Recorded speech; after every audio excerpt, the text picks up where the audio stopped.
Welcome to another edition of 42 Straight Years In. On my crackhead update, I ran up to 7-Eleven to buy a lottery. I played it all or nothing, and I ran into Pizza again. Man, that lady is a trip. She is a trip. She said she had to call the police the other night. She said, no, I really didn't call them, but they was driving by. I had to stop them. She said, I had this trick. Man, his piece was shaped like a bow and arrow. The man was wearing me out, man. So I stopped the police and asked him, I said, can you tell this man to give me a break? Man killing me. She said, but I'm ready now. I'm back in stride. Man, she is crazy. Every time she see me, she say, can I get $5? I gave her $5. She say, no, pizza, I need 2. That means double up. So I gave her another 5. She say, man, that's how I market myself. I'm about to double up. Get a little close to Christmas, I'm going to get this lady a room about 3 days before Christmas. She found somebody in his neighborhood that's letting her come in their house and sleep. I guess they taking sympathy on her, or she providing box. She didn't explain her living situation. But I'm going to get her a hotel room about 3 days before Christmas. Just on the strength. That's my crackhead update. Y'all know what it is. Get your motherfucking shanks out and let's ride. Yeah, a lot of people have been asking me about the hat I wore in the last video. It's Keith and James, $495. That's my winter hat, and I got 3 more. I got this one. It is white violet. See, it's brand new. It's a winter hat. This is a Worth and Worth, $695. I got this other one. It looks quite similar, but it is a cognac white. This is a Worth and Worth hat, $695. I ain't never had no hats this damn expensive. Normally my hats, it'd be a Dobbs or a Stetson. They range from about $85 to $150. But I've been on my grind lately, and I wanted to get me some super expensive shit. And these hats here is top of the line. Worth and Worth and Keith and James is top of the line. Yeah, people been asking me to do a lot of videos. Eventually I get around to it. One subscriber was asking about the Cofield unit. I was at the Cofield unit from 86 to 91. I was at the Cofield unit. And eventually I'll do a video on the Cofield unit.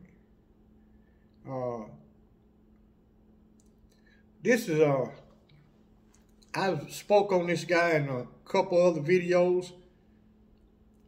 We call him JT. His name was Julius Taylor. And in another video I spoke on one of the field guards we used to have at Ramsey. We call Clint Eastwood because he ride his horse like Clint Eastwood, and he always got the thin cigar in his mouth in sourish creek water. I'd rather have Old Lord than to have this sorry son of a bitch. Yeah, Old Lord's better than this motherfucker. This man just dry ass right disciplinary. Well, anyway, JT, he had said something. JT had got a visit and told his family about he had run-ins with this guard all the time, Clint Eastwood. He keep me and JT in solitary confinement. I went solitary 4 times my damn self, fucking with this sorry ass dude. JT went more than I did. He stayed writing JT a disciplinary. I don't give a damn how hard you work. This sorry son be still write you a disciplinary. And JT had took his gun from him one day and beat the hell out of him and emptied the .357 Magnum at his ass. He just didn't hit him. The only reason he didn't shoot him because he would have had to shoot one of us. That fucker done got off his horse and ran up in there with all the inmates trying to keep from getting shot. Well, anyway, Cat didn't do shit to him about that. Just placed him in solitary confinement. See, certain things Cat expected you to do. He didn't expect you to let these people just dry ass run over you. He expected you to fight back. So if you stood up for yourself as a man, Cat really didn't punish you. I mean, take it personal. You just got your regular punishment, and that was it. Well, anyway, JT was extremely militant. Man, he got all type of George Jackson, Malcolm X, the Revolutionary Front. Man, he got a Black Guerrilla family. He got all type of revolutionary literature. And he extremely militaristic. And he hated this fucking redneck-ass prison guards. And he refused to take a prison job. He worked in the field. Cat would offer him a job to try to get him to calm down. JT refused it and stayed in the fields. Well, he was young, but he was older than I was, but he still was young. JT was 32 years old, but he in top physical shape. He was in good shape. That field work really wasn't no hell of a deal. He just fucking time consuming and doing repetitive work all fucking day long. Well, anyway, we had a guy come in the squad, and a lot of guys had some nuts. Once the guy explained to them how Old Lord operate, they would reverse the script and play a con on Old Lord. If you could play along with his bullshit, the man really didn't bother you. He'll eat that bullshit up. He let it be known that he the Son of God. That Jesus Christ is behind him. He the Son of God. Jesus Christ is second in line. And he came to earth just to save all the niggas. He the king of the niggas. That's what he'll tell you. Now, a lot of guys will take that and flip it and use it on him. That'll keep them off his road. He would not fuck with you if you feed into that bullshit. Well, anyway, we had this clown come in one hole with us. But he really was brainwashed. We had talked to him on the cell block, and he really was fucking crazy. He black as fucking tar, but he said he was a white man. He talked just like a white man. He chewed tobacco. He dipped snuff. Well, nothing about this guy black, but he blacker than a fucking ace of spades. And back during that time, you was going to have a problem out of black guys, telling them you a fucking white man, living on an old black cell block. You finna have some goddamn problems. Now, Texas prison seemed rough, which it was, but majority of the shit, these guys brought it on their damn self, trying to bring that street slick bullshit to a maximum security prison, where motherfuckers come from poor backgrounds, broke as fuck.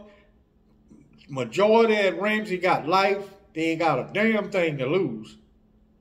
Nothing to lose whatsoever. And this fucker came in telling everybody that he's a white man trapped inside of a black body. I mean, he blacker than an ace of spades, but he got bone white teeth and his eyes, man, his eyes, he got fucking strange looking eyes. They're white as hell, clear as hell. Well, anyway, we go out for work, and after we get off the trailers, when you knew in one hole, Old Lord will talk to you.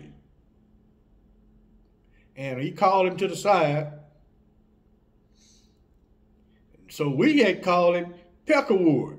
That's what we started calling him, Peckerwood.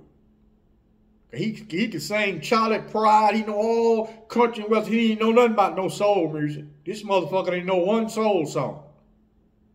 He was from Muleshoe, Texas. So Old Lord called him over. He said, oh, nigga, what they call you, nigga? He said, they call me Peckerwood, old Lord. He said, I'll be goddamn, but you ain't no goddamn white man. He said, I beg to differ, old Lord. He said, I'm goddamn white man. I'm just white as you. He said, I'm just a white man trapped inside of this black body. Then he hit one of them Charlie Pride songs. That son bitch can sing that country and western. Later on, he got in the country and western band. He lead singer in the motherfucker. The motherfucker can sing all that country western music. He can sing good as fuck. He started blowing a Charlie Pride. Old Lord sitting there looking at him. He said, I'll be goddamn. He said, I know old Charlie Pride is a half white man because his son me sound good as hell. He said, but here he is. I got a walking Charlie Pride right here in one hole with me. He said, nigga, your whole day gonna be spent working a little bit and singing a little bit. That's how we gonna do this shit. Working a little bit and singing a little bit.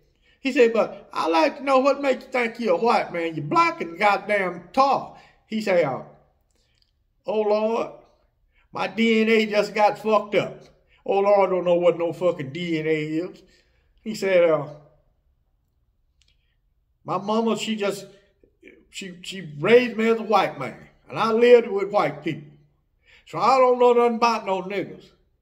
And I heard you was the king of all niggas, so I don't know how you supposed to be the king of the white man too. He said, well, I'm going to tell you something. Let me tell you a little story.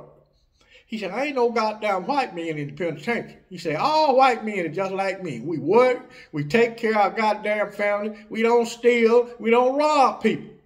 And he pointed at 4 over there. It's an all white squad. He said, you see 4 over there? All those are white niggas. So you'll be a white nigga just like they are. He said, you's a nigga. He said, you're not a goddamn white man. White man don't be in prison. We law-abiding people. We follow the Constitution. And we read the Holy Bible. Because I'm Jesus Christ incarnated his goddamn self. You're looking at the Lord right now. You know my goddamn name, don't you, nigga? He said, yes, sir, old Lord. He said, goddamn it, nigga, you know my name, so you know I'm the Lord. He said, I tell you what, you get your half-white ass on over there and go to work, and you work, and you get motivated, and I won't fuck with you. If you don't work, I'm going to put this goddamn 8-plat. That's a whip. He said, I'm going to put this 8-plat on your goddamn ass, and you're going to get motivated because you're going to work. All niggas work. You understand me? He said, yes, oh Lord. He said, you're going to have to work like a nigga now. You can't work like that. I want you to think like a white man because you're going to get fucked up thinking like a white man. Think like a nigga and you'll make it out here. JT looking at this shit. Boy, I can see JT is steaming. So we start out working. I'm the striker. So I walks all over the field where different guys working at, help them catch up. If they leave some grass, we was chopping corn. They leave some grass, I come behind them and straighten it up. Now, you can't just go to leaving too goddamn much just because I'm there to help you. So I went over there by JT. JT said, say, man, I'm going to bust that motherfucker's head wide open like a watermelon. He said, I'm going to get this song. I said, come on, JT, man. He just had got out of this shit from whooping the fucking guard and shooting at him.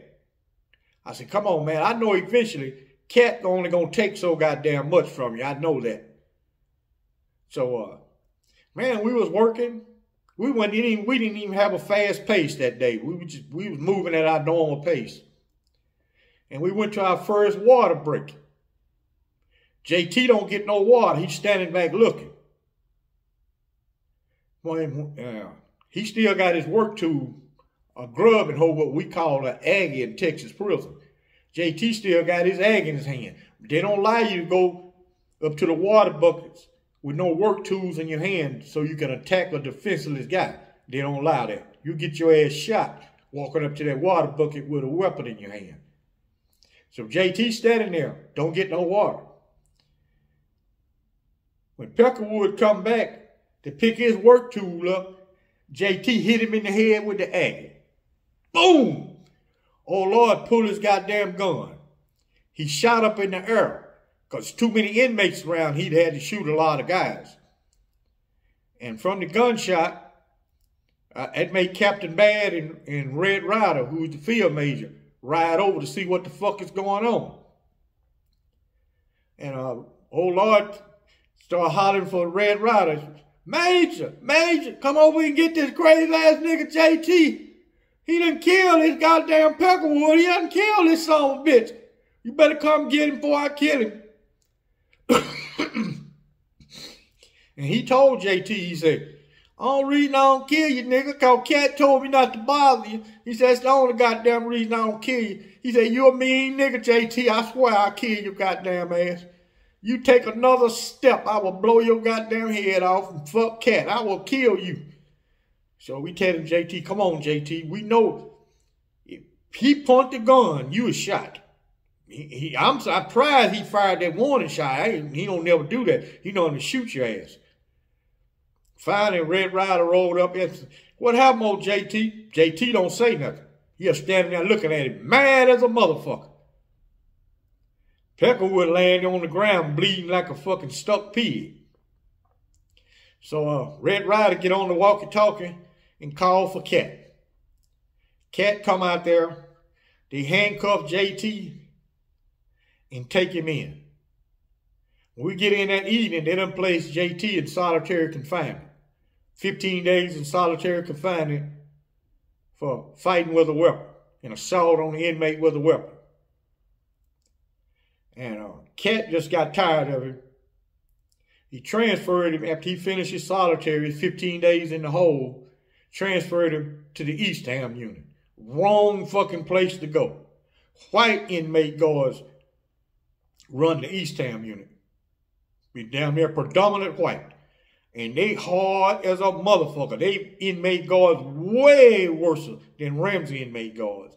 And you going over there known as a militant, and they always expecting some type of uprising, some type of riot, because they do so much bullshit at Eastham. White inmate guards raping all them young white inmates, fucking over everybody. They assault somebody on every fucking day at Eastham. Every fucking day of the week. It happens there. They transferred him to Eastham. Within 30 days, JT got sentenced to solitary at Eastham, and the white inmates guards killed him back there in solitary. All regular inmates in Ramsey, they liked the JT. He's a good dude. He's sure with everybody, but he just couldn't handle all them redneck-ass prison guards. He just couldn't handle it. And that ended up leading to his demise. I done lost a lot of good friends who died. They really didn't do a damn thing. Just standing up being a man, that's all. That's all they did was stand up and be a man under horrible conditions. If you stood up back then, you was going to have some balls. You was going to either have some balls or you was going to be insane, one of the two. Because everything you did, they had swift punishment. No waiting around bullshitting like it is today. They write you a disciplinary, counsel substitute, come read you the case. Most likely it's going to be a female. Ask you how you plead. That ain't how disciplinary was ran back then. When you go in there, it's typed on a little form about that big. It's already wrote on there, guilty, and your punishment. They just have it turned over. Every time you say not guilty, they increase your solitary confinement by 15 more days. Now, if you ask for a copy of the disciplinary, that's 15 more days added on to what they were going to give you. So they didn't even bullshit around with you.